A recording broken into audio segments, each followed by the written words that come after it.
Evening. I'm Abneet, an artist and your host. I'm happy to welcome Dr. Mohan Des, who likes to describe himself as a person who works in healthcare despite being a doctor. He will explain this contradiction in his talk. Dr. Des founded ABHA or Arogya Bhan, a movement in healthcare in a tiny Konkan village in 1996. ABHA implies strength and peace in oneself through total awareness of one's health. This movement of health communication has enlisted over 30,000 people who've taken forward the good work across rural and urban India. This unique dialogue in health encompasses music, drama, skits, art, and so on. Relationi is another project by ABBA that explores human relationships, emotions, sexualities, and turmoils. In today's talk, Dr. Mohantes will walk us through the journey of ABBA. Following the talk, you're welcome to ask questions. Thank you so much, everybody, and I request everyone to mute their mics. And over to you, sir. Thank you. Thank you, Avneet and Narendra. Uh, I welcome you all to Abha, Arogya Bhan. Arogya Bhan is a term, is a title of this work. What I can say is, you know everything about Arogya. Arogya is health. In Hindi, it is Swasthya. And Bhan is something which is a unique term that I thought it's a unique and a wonderful term. Bhan is not just awareness. It is not about information. It is not about just knowing something, or it's not about information. It's not only about it's not only about information. It's about being aware of the totality. The totality about health, about environment, about relationships, about the family, about culture, food, uh, and of course health services, no doubt about it. And Abhan is Sanskrit term, basically a Sanskrit term, which also denotes a very strong but a peaceful eagerness to know something. It's also peaceful eagerness, and that ultimately makes a person empowered. In fact, the entire spirit of Arugya Bhan is empowerment, empowering people about health. And this is something which goes against the basic interests of the doctors, hospitals, the profits, and the basic, vested interests of the entire private healthcare. I actually belong to some kind of a private healthcare earlier. I got my graduation from Pune BJ Medical College, and then I went for post graduation to Mumbai and got stuck there for almost 17 years. Yeah, 17 years, 17 long years. I did practice. It was my private clinic at two places, first in Goregaon and then Borivali in Mumbai. And then, of course, I was thinking about giving it up since 1988. And I did leave. I gave up my practice in 1996. It took a little longer time to think about the security, insecurity, and whatever. And I got into something which was absolutely one can say untrodden path. It made me of course it was quite insecure because I was a responsible person, a husband and a father of a small child, Junuka, and I had a lot of responsibility. I had no financial future if I had given up my practice and did something which was not done by uh, doctors generally, and the doctors should do it, but they normally don't get into this. It's about getting into the uh, one can say slippers, the chappals of common people, poor people, marginalized ones, and trying to understand their perceptions about health, about their environment, about their relationships, about the village, about the farms, about the air and the water and the food that they eat and what they have in terms of food culture, and then try to listen to them, which is normally not done by doctors. Doctors prescribe. They do listen, but they listen to complaints, symptoms, and they may find some signs to diagnose and some advise some investigations, but they normally do not listen to people. I started this journey by unlearning what I had learned earlier in my medical career. I said to myself, uh, it's okay to be a doctor, but it's absolutely more valuable to be a listener and trying to understand people's health in its totality, so that I can talk to them. I can talk to them not just about their information, about the about their the understanding, the concepts and the experiences, but also learn their language of health. Doctors' language of health is generally that of a jargon, and jargon you are so used to it. Doctors speak in jargon, and then you try to understand, but you really don't understand anything what he says, what she says. You listen to the doctor and follow his instructions. If I may say to you that I never prescribed, even as a doctor, as a practicing doctor. I discussed with the people, with the patient's relations. I listened to them attentively and I tried to understand their language, their experience, in their words, in their settings, so that my dialogue with them is better in quality. Of course, it took a long time to unlearn things and to learn new things. And once in 1996, I decided to give up practice and start something which is a very difficult, which was a very difficult journey in the beginning. And then now I see it as an award, as a reward to myself. It's no luxury. It's no luxury to be a people's doctor. It's a great celebration. Actually, it is for the first time that I am talking about myself to an audience. Junuka told me that I try and explain what I try to do in understanding people's health and health communication with the people or amongst the people. Arogya Bhan aims at developing and establishing health communication as health culture. You may be surprised if I say that the status of health actually depends on how people talk to each other about health. It's not about number of doctors. It's not about the statistics about how many people die of how many things, what things, and how many sisters, how many nurses are there to take care in the hospitals, or how many pharmacies and how many pharmaceutical companies do you have in the country, and how many drugs you import or export. That's not health. That's not health.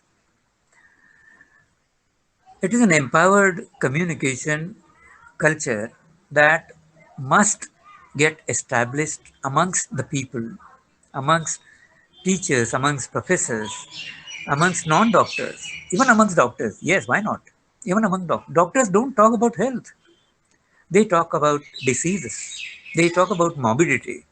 They talk about medicines. They talk about mechanisms of actions of medicines inside the body. They talk about psychiatry. They talk about jargon. They talk about anatomy and physiology.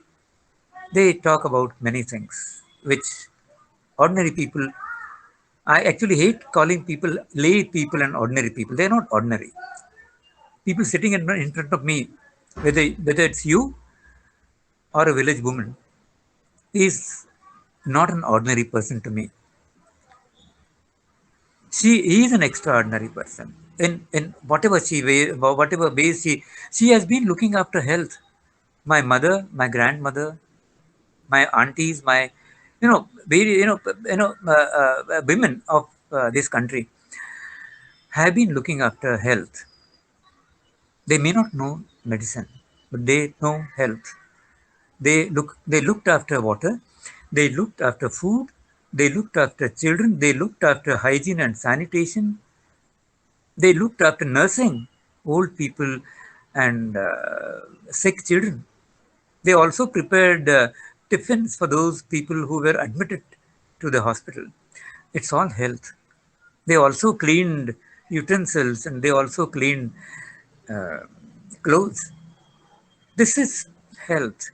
They also looked after air and they also looked after the relationship, culture, whatever. I mean, it's something that they may have gone wrong sometimes, but at the same time, they have been largely responsible for our survival, for our elated survival. I can say a spirited survival, enthusiastic, and those people who love festivals and many good things in life, love and affection, and great relationships.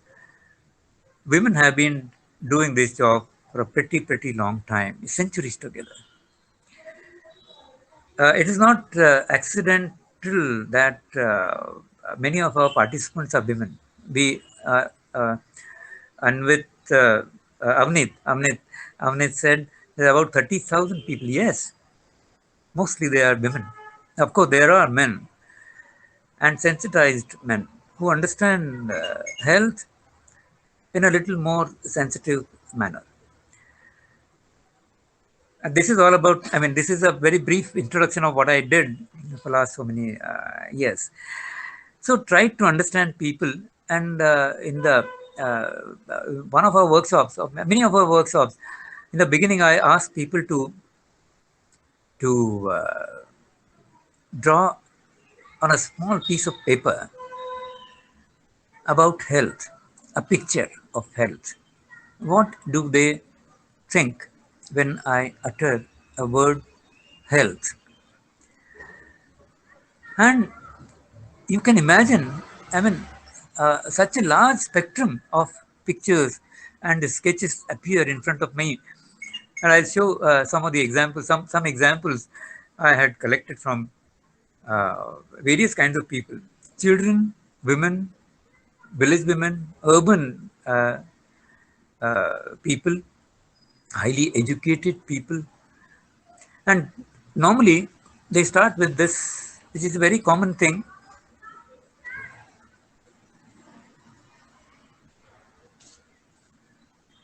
They think health is something to do with Red Cross or something to do with stethoscope, something to do with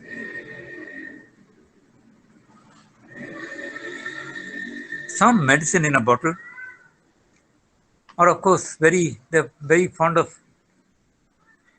injections, syringes, and needle. Or somebody might think about this also, and nowadays maybe ventilators and oxygen and all, and of course, yes, ambulance. health, or hospital. They might think of these things in the beginning. Yes, people do think about health, which is doctor centered, which is medicine centered, which is healthcare centered. Some people think in a different way. They think water is health. Yes. Or this is health. This is health. Or a plate of food. That's health. Some personal hygiene, taking bath is health. Some, of course, some of the people think about family planning. They're very concerned about growing population. So these are the things that they draw: Mala D, family planning tablets, or condoms. Some people have a, a negative, way of thinking. Negative in the sense they're positive, but they understand health in a negative manner. They say that a few things must be erased from life. For example, they must be removed. Smoking, they don't like, or alcohol, especially women, or open defecation. They don't like, and they put a cross over it, saying that these are not the things that we want.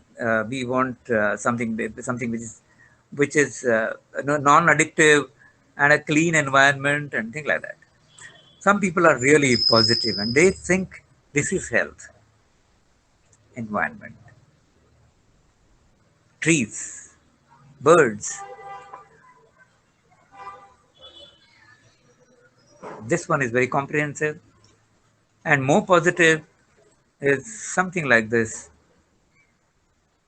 health, or the sun. Probably, I might say anything under the sun, including the sun, is health.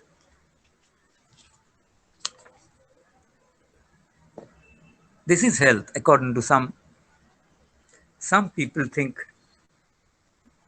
this is health. If I put all these pictures on a screen, on a wall, and take a photograph, that becomes holistic health. All these things together, that makes health. Most people, of course, are centered around drugs, injections, hospitalization, doctors, nurses. Actually, that is not health. One goes there, approaches doctor when one's health ends. In fact, I tend to say many times that I'm a doctor, and in spite of the fact that I'm a doctor, I work in the area of health because health is the people's arena. It is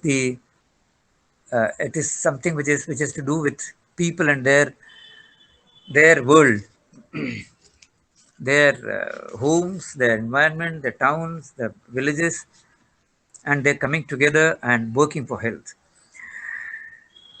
I might I might say a few words, and I'll rapidly go over, uh, and it would be very nice in case I'm able to show you some of the photographs of my people who have made a definitive change in their life as far as health is concerned.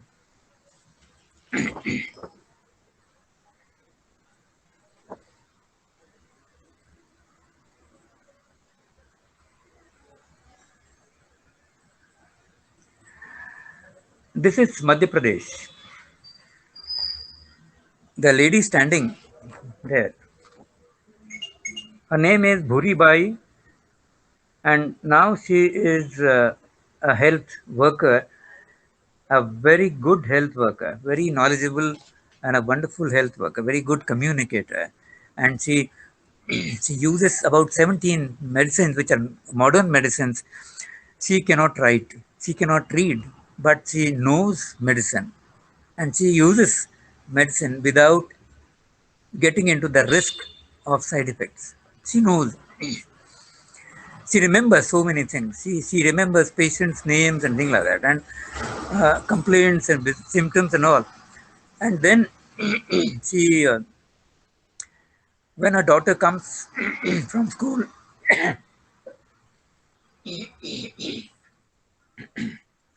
I'm sorry, excuse me. When her daughter comes from school, she tells the daughter to note down everything, and her notes are perfect.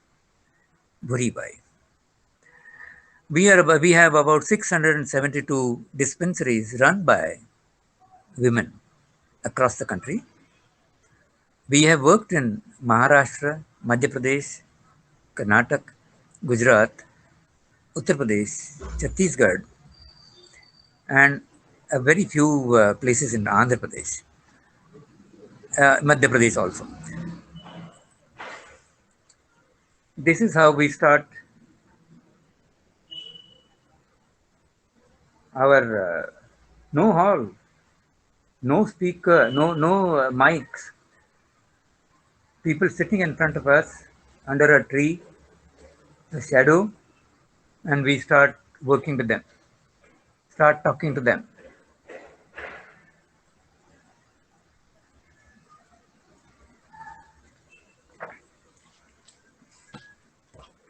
To empower people, we use their resources and, of course, return to them. This is how we inaugurate our workshop. The picture is not very clear, I know.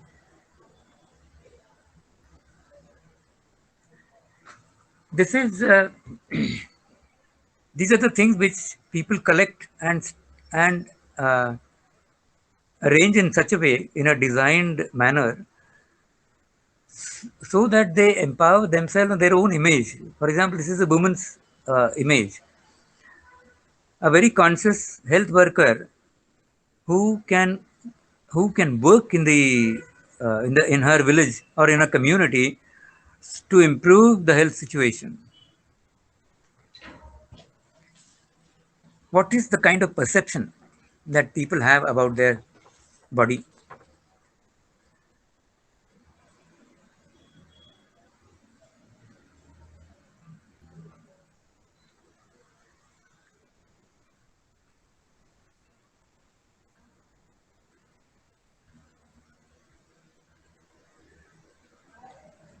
This is again a village woman who has drawn her body, human body, as she imagined the things inside the body. She has shown Panchamahabhuta, the sun and the moon, the trees, and the entire design, which is symmetrical, which is full of nature. And she also has, he is holding some kind of grass or something in her hand. She knows health. And as a doctor, of course, I would say this is no anatomy, this is not correct and all. But at the same time, I had to say that this is the way the living human body, not surviving, living human body must be seen with its enthusiasm, with its spirit, with its mind very active and hopeful and things like that. But she learned about the human anatomy later, and she drew this picture.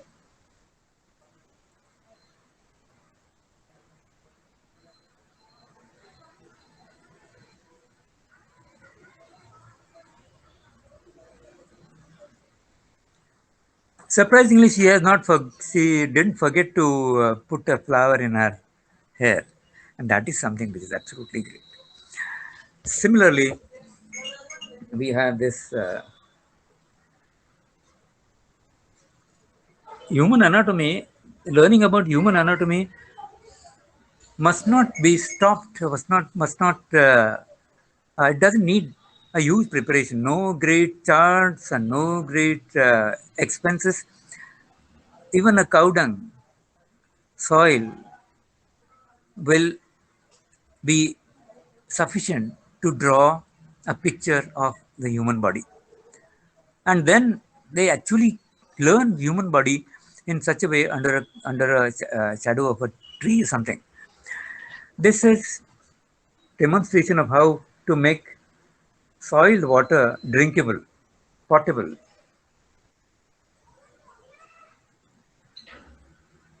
Filtration, they don't have expensive filters, but they have a cloth.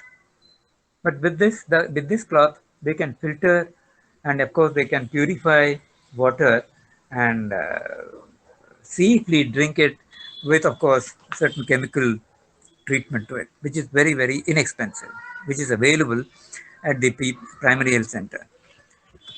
One of our health worker actually demonstrating to children about water and how to purify it, how to make it potable, how to make it safe to drink. Many of these, uh, waterborne diseases could be prevented with simple purification of water. Nutrition.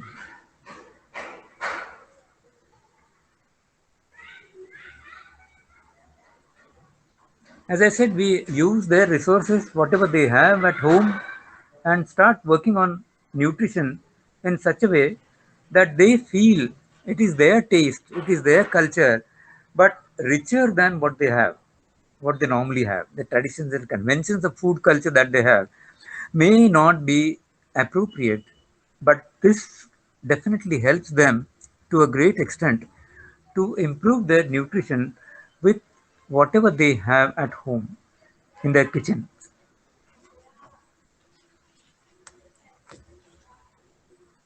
We call it Paustik Laddu, and they start making it at home and giving it to children at least. Normally, women of this country don't eat, and that is the reason why about 60 to 70% of women are anemic. 90% in tribal areas. 90%. Only 10 out of 100 are okay. But when they conceive, when they have, you know, they get pregnant, at the time of delivery, for example, they have a huge loss of blood and they suddenly die. Anemia is one major killer in this country. And we are thinking about superpower with 60, 70% of women being anemic. We can't really imagine of being superpower.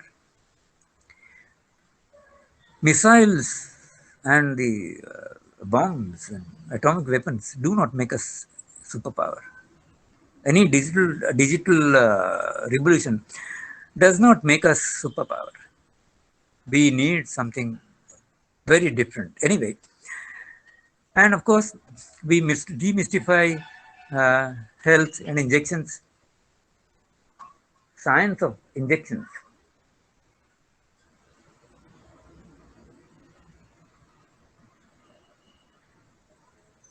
People are fond of injections, and doctors have developed some appetite towards injections because it gives money to them. People also feel that injections give rapid relief. No, it doesn't. It doesn't actually. It helps in certain emergency situations. But if you are weak for weeks together, months together, and if you take an injection, doesn't make any great sense. Or if you take a bottle of saline, no, it doesn't make a great difference. This is a saline bottle. This is in Karnataka. A lady is giving saline water for people to taste. And what they taste is basically salt water, nothing else. Salt and water, mixture of salt and water, maybe sugar, a bit of it. And you have all these things at home. You don't have to go to a doctor for weakness uh, and spend 500 rupees or 600 rupees per bottle. That's criminal. So it is basically demystifying health sciences, so people get empowered to ask questions to doctors. In fact, this is one thing which I always tell the middle class people and highly educated people also. They are educated, but they are not health educated as such. They must ask pertinent questions to doctors. Pertinent, as I said. Google, of course, is definitely great, but at the same time, you you if you have a better understanding about your own body, your own culture of health, it is a great help even for doctors, so that doctors can discuss with you in a better manner. Self help, examining each other for anemia. These village women examine each other for anemia. How much hemoglobin do you have? And they judge and start treating. How to make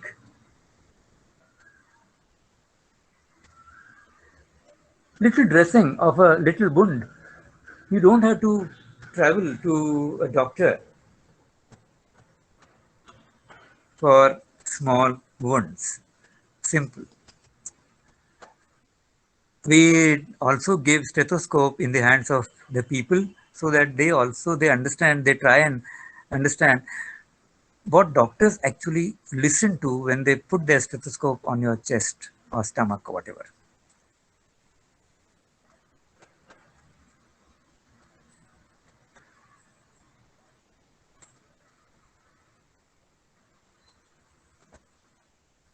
Pregnant women listen to their fetus's heart sounds and they feel extremely great about it, very happy about it. It's a wonderful thing.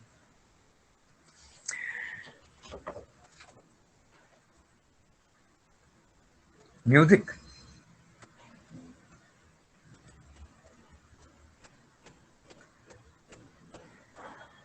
Health is music, and music is health. And we, besides the science of health, we talk to them, people talk to us in their musical terms, musical tunes, and we adopt these musical tunes to develop songs, health songs, and we have about 1,500 songs in various languages, various dialects. A wonderful, it's a celebration, as I said. Um, this is a drama, a skit in Kannada, in Tiptur. This girl is actually showing how one feels when one is depressed. Depression amongst women, amongst men. The causes may be various causes, but at the same time, the situation is very difficult for them and for the family to understand depression and how to go about it.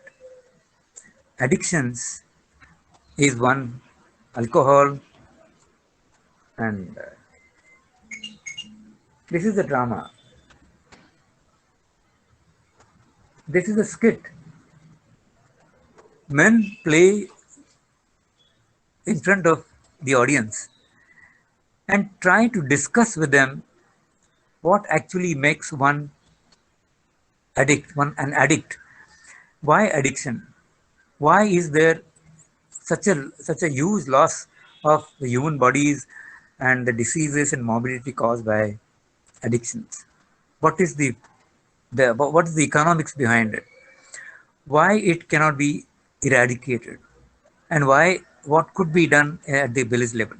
All such things can be discussed, and this is health communication.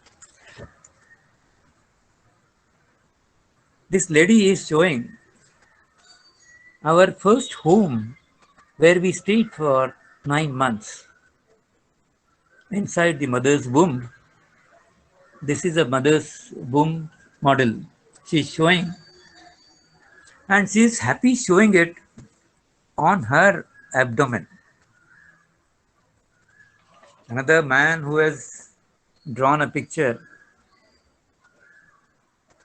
of pregnancy and how to take care of a pregnant woman. And finally, this is the result. This is an empowered girl who talks in front of an audience in her own dialect without any fear or without any inhibition. And she says she knows now so many things about health. This is empowerment. We also work in schools and colleges.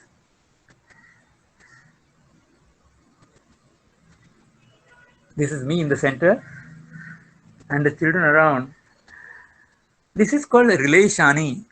Relashani is Chandar relationship, rich and extremely humane relationship, so that one is happy. And later, and it's not just, it's not just about sex education. It's everything about relationship, everything, emotions, the body, the sex, and the experiences of breakup and various kinds of crisis amongst the young people, and of course any couple for that matter. We have Relashani programs for many age groups, from the age of 11 to the age of 75. Couples sit in front of us. Of course, there are, of course, it has to be age appropriate. It has to be culture appropriate. It's a very delicate subject, and this needs very careful treatment. They have their own cultural baggages when they come to us, and we talk to them about relationship. They also have the huge, you know, dominance, the feeling of male dominance, and they think it is culturally absolutely right and ethical and morally correct to be a man and to be a macho and to be, uh, you know, to be dominating within the family. They also think it is absolutely a responsibility of a man to be able to lead the family, and he has to dominate. But that also creates a huge crisis amongst families, and that is the reason why many of the couples suffer a lot. There is a sense of ownership. The love actually negates ownership. Ownership must be absent. That is what many people now, psychologists like Eric Fromm and many people think. They think that ownership actually, it's not a property that you own. It's a human being with whom you relate, and that is this that this kind of an awareness about the human body, human mind, the culture, our culture, Indian culture, everything must be understood once you, if you get into the relationship, love, marriage, and breakup, and various kinds of things. These things do not actually figure in our curriculum in the schools, in colleges. We have physics, chemistry, biology, arts, languages, everything. We have mathematics, everything, and very advanced medicine and engineering. But we don't learn about relationi. We don't learn about rich relationship, which not only is sustained, which also must be developed forever. Even if you grow or get into the old age, you can develop it further and further, and then experience something which is extremely creative and a wonderful relationship. Of course, there are problems, yes, crisis.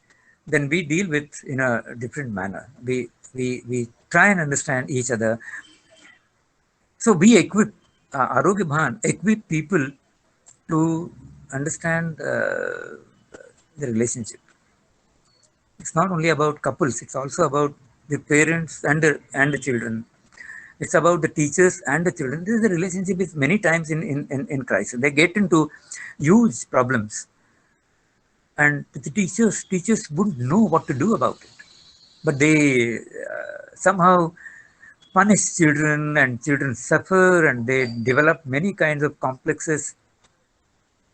There is a huge amount of competition amongst themselves, cutthroat as it is called, and which is considered as healthy. I don't know how health and competition go together.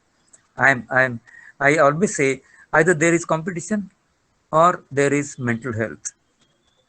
Two things do not exist, cannot exist together. Anyway, this is how my journey is all about. I i have uh, i have taken a lot of time. It's about 6:14, and uh, No, I thank might you say very much, sir. Yeah. I might say that the entire family, my wife Aruna and Junuka was very small when I decided to do this all, travel across. I live with some honorarium coming from various organizations, very small a small honor area, and that makes my living okay. I mean that is sufficient to me. But Junuka and Aruna helped me a lot, encouraged me, so I could travel this long untrodden journey, untrodden path, and I'm very happy about it. I celebrate. There is no sense of sacrifice, like I gave up my practice and lucrative practice, and I had a loss of economic loss and things like that. No, no, no, no, not at all. I might say that it's a great celebration. So thank you all for listening to me. Thank you, thank you. Thank you very much, sir. And we open it for the questions, any clarifications, any comments. Yeah.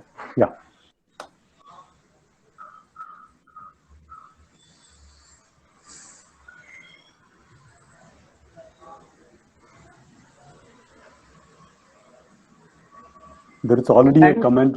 Yeah, sorry. There is already a comment from Guru Raja. Dr. Mohan, thanks a million. You really brought a greater understanding to healthcare, at least to me. Thanks, sir. Many best wishes to your Arogya Ban. Yeah, Bindu wanted to ask some question. So, Yes, so Bindu. well and very, very keen.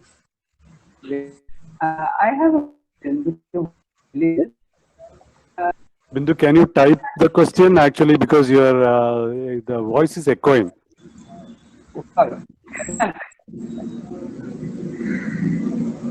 Meanwhile, open to others. Actually, if you can, anybody want?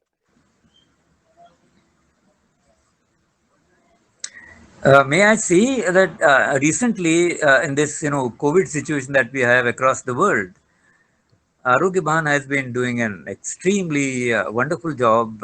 My people, and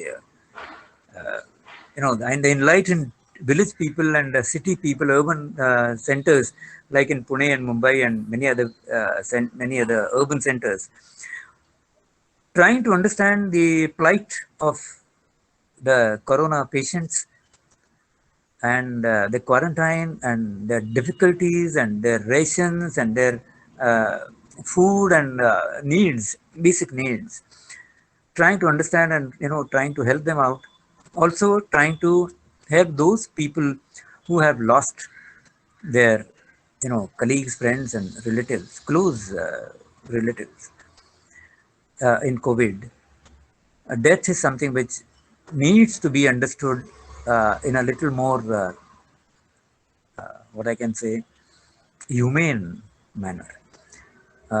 Corona has taught us how to deal with this situation. Severe situation. A person is on the ventilator, whether to remove ventilator, whether to allow him to die peacefully. They're very difficult decisions. But we have helped. We tried to listen to the people and their understanding about everything, and tried to help them out. Thank you, sir. Professor Mohan Menon has written, thank you so much, doctor, for your excellent talk coming out of your experience. There is a lot to reflect on what you said. And Bindu Menon has a question.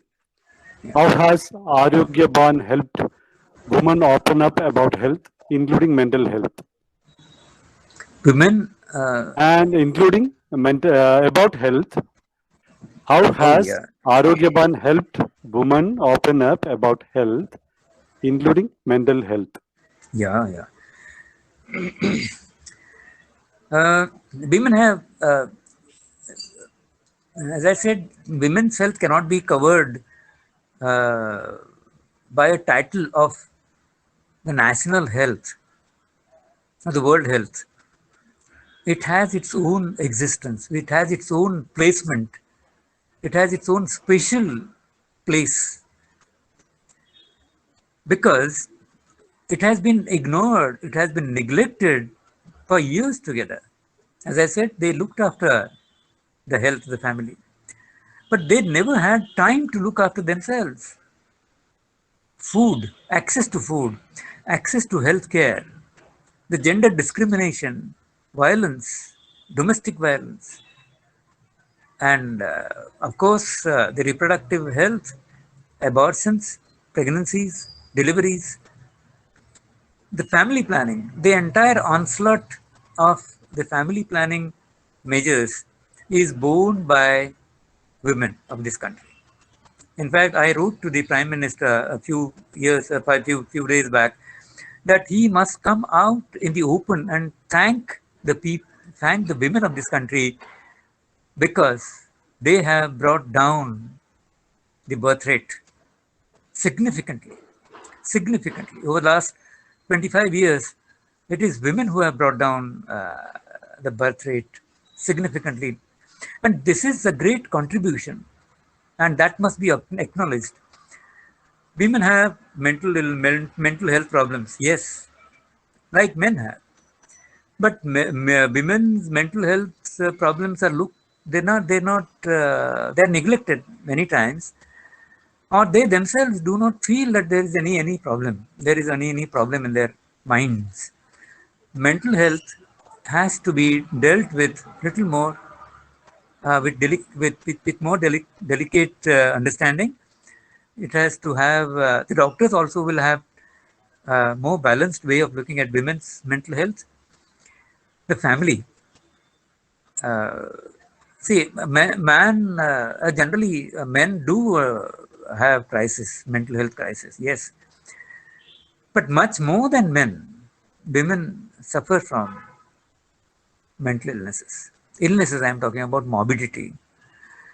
Mental health problems is one thing. Mental problems, minor, dissatisfaction, anger, and various kind of imbalances, no problem. Women spring back to their normal life very easily. They are capable of doing that naturally. Maybe I don't know if I say it is natural and hormone related. Some people might think that I'm talking about biologism. I tend to say it has been culturally taught to them how to remain at peace, how to remain balanced, how to take care of the entire family and suffering within. In spite of the fact that they suffer within, they keep families together. What I'm trying to say is Arogya Bhan has helped women to understand their minds, their bodies better. For example, menstruation is one thing which has been neglected, which has been actually shrouded with anti-women concepts and practices, blind faiths, superstitions about menstruation. They probably were somehow they were the product of ignorance of men, men who controlled knowledge at that time, and they spread misconceptions about women's bodies. Whatever purpose, I won't, whatever intention that they have. But this, with a proper scientific understanding, women develop better body image for themselves. The body image is extremely important. I am not talking about beauty of a woman. I am talking about woman as a as a human body, as the body which is functioning, which is transforming at this constantly, right from the birth to death. This is a miracle. But many women are not allowed to understand all these transformations, all these changes that they experience, and a very significant experience. I am not glorifying reproduction at all. I'm talking about reproduction as health, as a health issue, rather than population expert. Population experts say that it's all population that is causing a lot of problems. I say population must be controlled, not for economic reasons, not for your GDP, not for your number of jobs and houses and facilities. It is for the women's health, better health. Population and the birth rate must be controlled.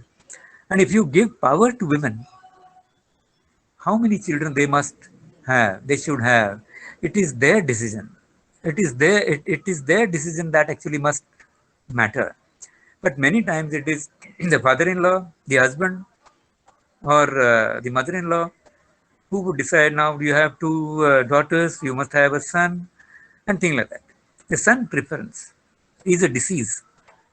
If I say that this has caused a lot of problems, and my own colleagues, for example, the gynecologists, have been responsible largely to reduce it to make the imbalance of the statistics between men and women in this country. We are deficient in women's number. It's all because the crime that has been committed by my colleagues, my co-health, people, healthcare people, who have been identifying sex of the child, sex of the fetus, and advising abortions if the child is a girl. Mental health problems, of course, there are many. Depression is one, as I said. So Arogya Bhan is looking after many of these aspects, the facets of women's health and women's mental health. Thank you very much. Thank you for asking this question. Thank you, sir. Professor Shyam Menon has made a comment. It was really heartening that you spoke about listening. Most of the established professions, not merely medical profession, but others as well, have an inherent inability of deep listening. Yeah. Very true. Very true. Yeah. Joyatri Ray has written, thank you very much, Dr. Mohan. It makes so much sense of a story that Asha Didi from Puri told me. She said health is not just about washing hands and wearing mask. It is more than that. Starting from how we breathe, where we live, living life conditions, and so much more. Very true. Very true. Very true. Another comment. And Dr. Vikas has written, Mohan, you very eloquently expressed your experience. It was great listening to you. Professor Reddy Menon has written, thank you, Dr. Mohan, to make us understand a wonderful journey in healthcare domain. Yes, woman empowerment is very crucial. You are doing a wonderful job related to this. You say health and competition won't go together, but we often say healthy competition amongst children. Is it right expression according to you? It's a question, sir, I think. It's a question also. Yeah. But we often say, yeah. Of course, that can be debated in multiple ways. I say competition, even with self, is not advisable. Why do you want to compete with anyone? Why do you want to compete with yourself? You may improve, of course, but you don't have to compete with. And the pressure of improvement constantly is something which actually is related to what I can say. Uh, this is something to do with a corporate culture these days, which is rampant and which is actually killing people. If you are unsuccessful in succeeding and reaching to the goals, desired goals, you might feel defeated, and this defeat, the sense of defeat, can make you really miserable. Actually, you are a human being. You have limitations, and many people have limitations. Limitations is no problem. Your intelligence, maybe you may be a slow learner, no problem. You may be deficient in certain things.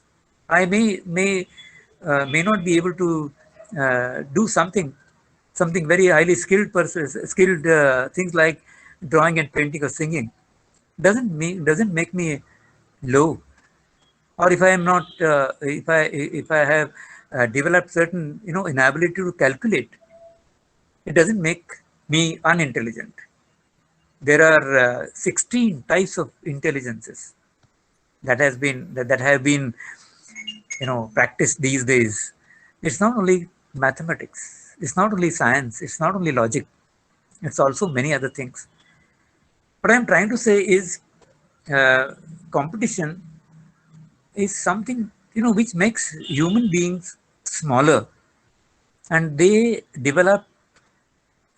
people develop low images all the time, and that is what the system of this the world wants. People having a very normal humane sense of their existence, without competition, without hatred, without pulling somebody's leg all the time. This is something which is morbid, which is a morbid situation. But people think that it is healthy competition, and I don't agree to this. And people, of course, can debate further on this. I'm sorry I have taken a lot of time discussing this. Thank you. Professor Mohan Menon has one more question. Yeah. Manjari, you want to ask actually? You can ask. Oh, sorry, you are. Yeah, I hope you can hear. Yeah, we can hear. Yeah, my question was basically with regard to earlier we had the practice of a lot of family doctors. We always have somebody whom we can go to, and that person would know more about your family, and generally you can talk to that person, personal things and all. I do not find that happening in India too much these days. We have a lot of specialists. I'm based in Cochin. We have a number of specialists around where I live, but we hardly find a family doctor. If you have a friend or relative, I prefer calling that person and ask things because that person knows me personally. Don't you think we should focus more on that? And what you have been doing basically is creating a group of empowered women who can really relate with the people and then talk to them of all this thing. And I'm sure you are giving the right guidance to them and the professional support. But we are losing out of that. And I have found that some countries still follow that. I used to be in Canada. Their healthcare system, we cannot go directly to any hospital to a specialist. We first had to have a family doctor. We had to register with that person, and that person takes a lot of time to interact with you on everything. And so that was my query. Why we can't really encourage that in our country? Very true. Very, very true. And I would actually support such a system, like something that people of Cuba have in their own country. And of course, there are some other countries like UK and Canada. Yes, you rightly mentioned. family physician, family doctor is a great system. Family doctor also knows, used to know. Now it's a thing of the past now. Used to know. I used to be working as a family doctor to many families, thousands of families. Even now I am working as a family physician, family doctor. Although I don't charge anything for my advice and prescription, what I try to tell you is that this is an extinct system in this country. A family doctor may not be a specialist, but he knows the entire setting of the patient. He knows the patient, the family, the background, the culture. He also knows many things about the human body. It's not only the eyes, the ear, nose, throat, or only lungs and the intestines. People are specialists, the doctors, and the fees are huge because they are specialists and they have to pay a huge amounts of donations and capitation fees to become specialists. So they have to earn, and that is the reason why their fees are very high. Many of these things actually can be looked after by a family doctor. In fact, besides the family doctor, before you go to a family doctor, if you have a health worker in your area, I'm talking about urban centers. If you have a health worker who is not a doctor but who knows about health, who is trained in health and some medical care, it's a great help. The fees are very tiny, very inexpensive, but you get a better and very rational advice. Many doctors actually tend to become profit oriented and money oriented because their education, their profession has become, the equipments have become expensive and things like that. But they should all be reserved only for special people. I mean only critical people I'm talking about, not special people. Only critical, whether poor or rich.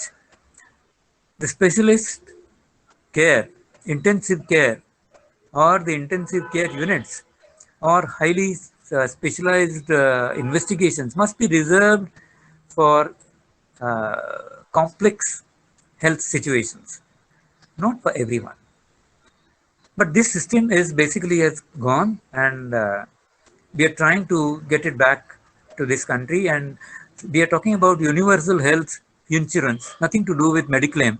I am talking about a human right, basic human right, which would say, which is not there in our constitution, but people like me have been trying to get this into the constitution as well, saying that a person who is born in this country must be automatically health insured.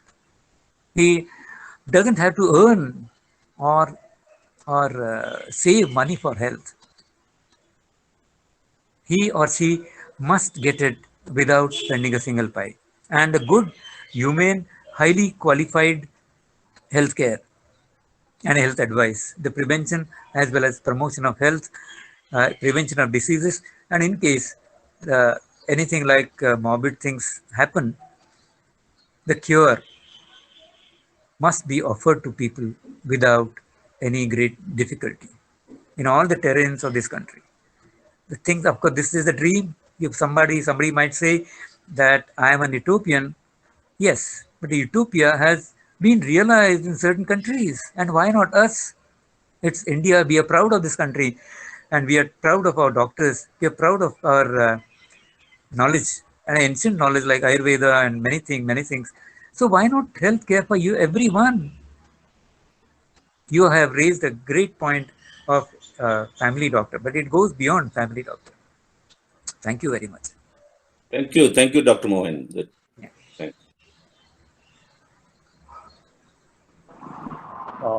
Bindu and Professor Retimenon has been thanking you.